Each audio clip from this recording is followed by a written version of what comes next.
Yang bisa menilai masyarakat yang menonton, juri-juri festival, FFI dan lain sebagainya, bukan saya yang bisa menilai. Saya sebagai penonton aja mungkin ya. Saya pada saat menonton film Malam Tiga Yasinan kan kebetulan saya udah nonton.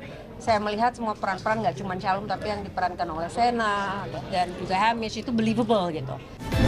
Kemudian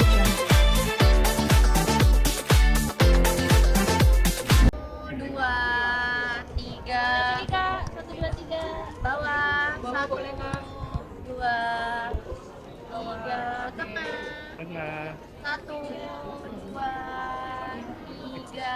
Sebelah kiri terakhir. Ini satu, dua, tiga. Oke teman-teman media bisa dimulai 7 menit ya. Belakang. buru-buru ganti baju. Aku mau nanya Udah mepet ya kayak. terakhir di sini kamu bukan juga di horor di horor dan ini kambing kamu jadi kesulitan dari Sinta memerankan kambing lagi itu. Kesulitan ya mungkin ya tadi pertanyaannya untuk film horor ya ini pertama kali saya main horor tapi diajak sama teman-teman dan dikasih kebebasan untuk improv, untuk enjoy bagian seninya dan banyak saya belajar juga dari teman-teman seperti Wulan dan direktur Yani dan Om Pit. Jadi di film ini it was fun karena ya setiap scene tuh pasti ada pelajaran yang baru. Gimana memainkan film horor, ketagihan nggak? Karena ini kan baru pertama kali, pasti sensasi baru ngerasain nih. Capek cuman ya kemarin jujur nggak ya capeknya kita capek bersama dan kita teman lama jadi apa namanya atmosfernya juga seru walaupun capek bersama tapi was having fun dan aku rasa perfilman juga harus ada funnya kayak gitu. Ada darah-darahnya banyak juga itu, sebelumnya kan pasti belum pernah nemu ini film-film yang kayak Buat aku sih nggak ini nih Madam Darah nih. Ya, thank you. Ya Salom, mungkin di sini serunya seperti apa mainin dua peran sekaligus? Katanya tadi berdarah-darah tuh kata. Serunya seru sih, seru banget karena challenging juga, nggak pernah peranin dua karakter plus hantunya ya, jadinya sangat menguras tenaga dan mental, tapi itu lagi karena environment-nya sangat supportive juga dan semuanya daily-nya kayak kita banyak inside joke ya dan kita banyak have fun juga on set, jadinya rasa capek itu hilang dengan sendirinya. Jadi ketagihan nggak sih? Salom, Ketagihan apa, jadi hantu? Ya jadi hantu, syuting film horor lagi gitu. Film horor lumayan capek sih ya, tapi itu lagi setiap judul pasti banyak belajarnya, jadi ini banyak belajarnya juga, pasti judul-judul lain juga banyak belajar. Salam, lu kan keluar dari kampus ini kan dari marketing ya, dari marketing ya, Kenceng. Iya. Sejak kapan kamu meminat untuk di film? Karena kan dulu anak kecil bilang mau ikut mama. Nah, Iya, sekarang betul. kenapa sekarang mau? Ingat.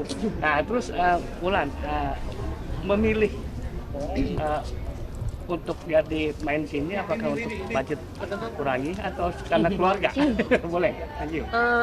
Shalom dulu ya. Kalau dulu, Apa tadi, sorry pertanyaannya, sorry. karena mulai marketing. Oh iya, dulu nggak? waktu kecil atau dulu nggak emang mau? nggak mau karena emang aku ada sekolah juga. Emang aku orangnya ingin menyelesaikan sekolah dulu sebelum berkarir, dan waktu itu dapat kesempatan tahun 2021 dan ternyata pas dilakuin, oh ternyata I like doing this and I love doing this, jadinya akhirnya keterusan juga dan ternyata suka juga. Soalnya waktu itu mungkin belum coba banget ya, jadinya setelah dicoba ternyata juga suka. Apakah menjadi tetap akan main film terus atau gimana? Karena ada sinetron juga ada gitu. Itu bisa dilihat nanti, siapa tahu ada juga, siapa tahu hanya stay di film dan web series, kita nggak tahu. Wulan mungkin menjawab tadi pertanyaannya. Shalom bukan aku yang milih sih, gitu. Jadi memang produser juga ada boleh kasih masukan pemainnya bisa ini nggak, apa mau ini nggak gitu.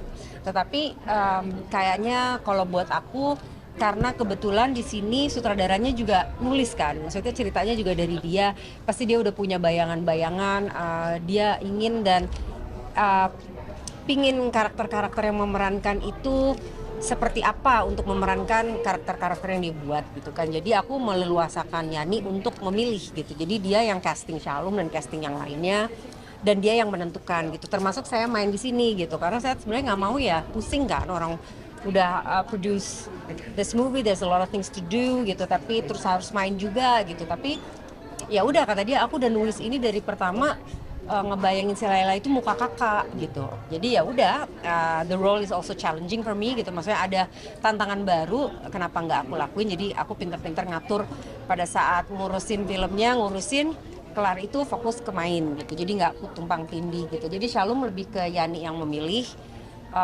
dan aku juga sempet titip pesan pas udah di casting dan ternyata dia cocok untuk Shalom meranin Sarah Samira. Aku sempat bilang, udahlah nggak usah Shalom lah Yan gitu, yang lain aja gitu. Males aja deh suara-suara sumbang nanti ibunya yang bikin, anaknya yang main kayak gitu. Udahlah nggak usah Shalom, ntar ada kesempatan lain di luar, umurnya masih, maksudnya karirnya masih panjang gitu, nggak harus main di film ini gitu. Tapi Yani tetap kekeh, ya udah akhirnya ya udahlah, terserah sutradaranya apa yang membuat dia nyaman, ya udah gitu. Tapi melihat Bayar profesional lah, gila. ya, Bayar profesional. Iya, tahu.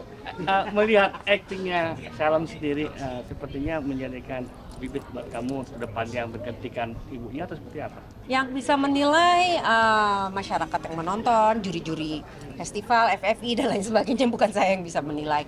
Saya sebagai penonton aja mungkin ya. Saya pada saat menonton film Malam Tiga Yasinan, kan kebetulan saya udah nonton, saya melihat semua peran-peran, nggak cuma Shalom tapi yang diperankan oleh Sena dan juga Hamish itu believable gitu. Berarti kan mereka bermain secara baik gitu. Mereka bisa membuat kita percaya. Aku percaya di situ bukan Hamish tapi siapa nama peran? Itu Baskara. Terus aku percaya di situ bukan Shalom, karena kan anak kita tahu banget ya bagaimana gitu kesehariannya.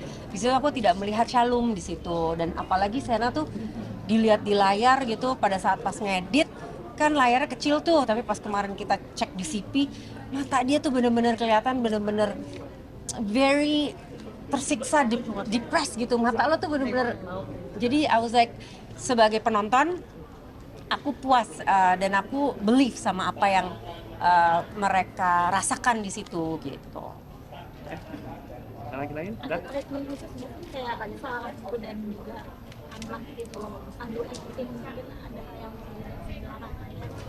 Nggak ada, sama aja sama aku dengan pemain-pemain lainnya gitu kan. Kalau di lapangan aku bukan ibu dia gitu, aku sebagai lawan main dia gitu. Jadi ya kita ngikutin seperti apa sih prosesnya bersama gitu, kayak di produksi-produksi lainnya gitu. Nggak di situ terus jadi kayak ibu dan anak gitu. tadi juga ada proses kalian kayak keselan gitu Shalom ke Kesel apa? Oh, di filmnya. di film. Nah itu bagaimana cara menentukan rasa kesal gitu ke ibu sendiri gitu, atau kalian malah jadi ketawa-ketawa atau seperti apa gitu? Ketawa yang nonton ya. Iya, tapi aku lebih gimana ya kalau lagi udah di set dan udah action, udah nggak ada Shalom lagi sih, udah. Ya, kita udah masuk ke peran sih, jadi udah nggak ada rasa Bulan sebagai ibunya Shalom gitu. Paling pas cut langsung kayak gitu banget ngomongnya gitu. Paling habis cut, tapi pas ngelakuin sih enggak. Udah menjadi Samira. Ya itu yang saya lihat juga di set. Mereka tuh sangat profesional dan bukan mau saling mengecewakan, tapi kayak guide dan support, dan itu aku suka banget chemistry mereka berdua on set. Ya. Oke. Siapa yang ngomong? Aku yang mulai tuh sekarang 8 Januari ya, kesayangan kamu. Ya, oke. Saksikan film Malam Tiga Yasinan awal tahun 8 Januari 2026. di bioskop kesayangan kalian. Thank you. Thank you. Silakan boleh lewat sini Bang. Bentar masih ada sesi 2. Rencana 2026 nih ini seperti apa? Bisa jadi tahun yang sulit kasih 2025 mengingat ada masalah di 2025. Biru.